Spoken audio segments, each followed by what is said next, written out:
Ni minista wa migunda WAHOME uria umuthi wikinyetie mbere ya kamiti ya bunge igiliba gikero-ini kiria WAHOME ataririo tingia ruhonge-ini rwa waki miario iria yukite riri bururi urathie na mbere gutara ikuũ na hathara kumana na kumomoka kwa manyumba. Kenyans like shortcuts.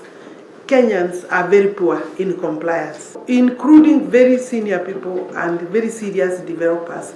Gikero-ini giki WAHOME atariria thina munene uria uri kuo waki-ini akigiritania umomoki wa manyumba na wagi wa ataramu a kuigana thirikari-ini cia kaunti kuona wira wa kuhitukia waki ukinyanagirio ni thirikari cia kaunti. Most counties don't have very well skilled, trained professional, and I am not generalizing.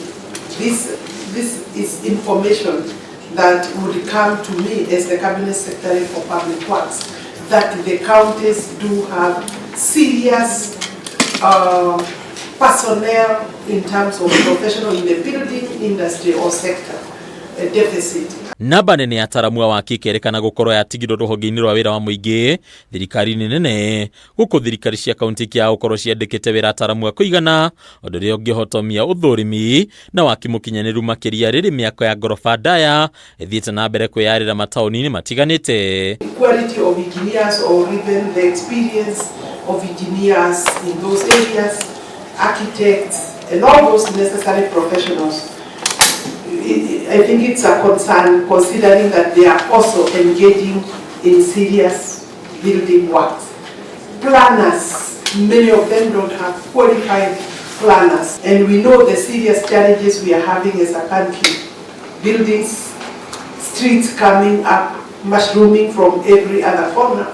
Then we need good planners. WAHOME ni atariria ati ihinda-ini ria mweri umwe ukite ene nyumba maya gucungiririo gwaka weru kana gucenjia miakire ya ngoroba ciao thirikari ikiambiririo kinyaniria wa watho mweru wa kuhotithia aria mari na mawathe kuingiraga nyumba-ini o ciothe hatari gutangika thirikari ikiambia kuoya makinya hari aria matagukorwo makinyanirie maundu maya. Any owner of a building doesn't need to wait for the Senate or for the Minister, the Cabinet Secretary for housing, for lands, public works and housing and urban development.